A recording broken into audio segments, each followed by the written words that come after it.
नमस्कार प्यारे साथियों, आपका स्वागत है हमारे यूट्यूब चैनल में। और देखिए साथियों, जिस भर्ती का आपको बहुत लंबे समय से इंतजार था टीआरई 4 का, वो आपकी फाइनली आ चुकी है। आप यहाँ पर इसका शॉर्ट नोटिस यहाँ पर देख सकते हैं। ये आपका जो नियुक्त के लिए है, इसके लिए शॉर्ट नोटिस यहाँ पे आ चुका है। यहाँ पर आप देखेंगे तो जो कुल पदों की बात करी गई है वो आपकी 27,910 पदों की बात करी गई है।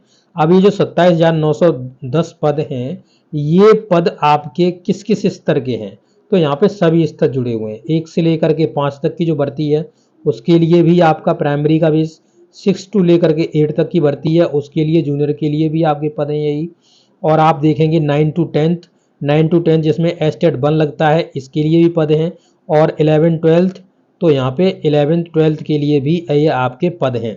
11th-12th के लिए भी आपके ये पद हैं। यानी आप यूपी के बेस में बात करोगे तो ये आपका टीजीटी होता है, ये आपका पीजीटी होता है, ठीक है।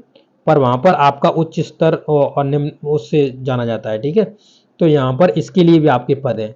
अब ये पद थोड़े आपके बढ़कर आएंगे, ठीक है। ऐसा नहीं है कि हजारों में संख्या आ जाएगी, 50-60 हज़ार पहुँच जाएंगे, ऐसा नहीं है।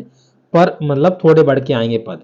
अब यहाँ पे जो एग्जाम डेट के बारे में बात करी गई वो आप देख लीजिए एक बार, जो आपका मेन इंपॉर्टेंट है। तो यहाँ पर जो परीक्षा तिथि है वो आप परीक्षा तिथि यहाँ पे देखिएगा, 16 तारीख से लेकर 19 तारीख तक आपके पेपर होंगे। अब इतना दिन क्यों लगेगा?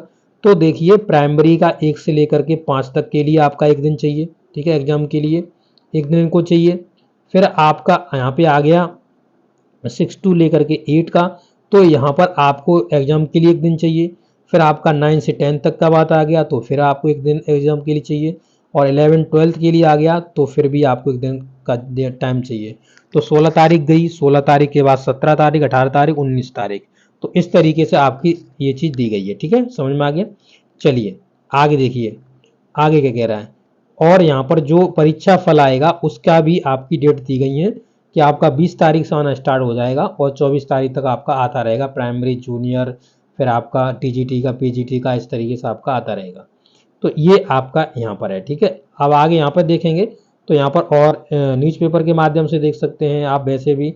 तो यहाँ पर जो बात करी गई है यहाँ पे देखेंगे तो 20 से 26 जनवरी तक रिजल्ट जारी हो जाएंगे, जो कि आपका वहाँ पे बताया गया है, ठीक है। सितंबर, और जो एस्टेट होगा वो आपका सितंबर महीने में एस्टेट होने वाला है। तो एस्टेट की बात करी गई है, ठीक है। एस्टेट 1, एस्टेट 2, जिसे आप किसी भी राज्य के कैंडिडेट्स हैं तो आप वहाँ पे दे सकते हैं, ठीक है। ये चीज़ आपकी हो गई। तो ये इन्फॉर्मेशन आप तक पहुँचानी थी, मैंने आपको इन्फॉर्मेशन पहुँचा दी। जो भी अगर कोई डाउट हो तो आप पूछ सकते हो। एस्टेट के माध्यम से मैं अलग से आपको एक वीडियो दूंगा जिसमें आपको एस्टेट के बारे में बताऊंगा। ओके, थैंक यू दोस्तों।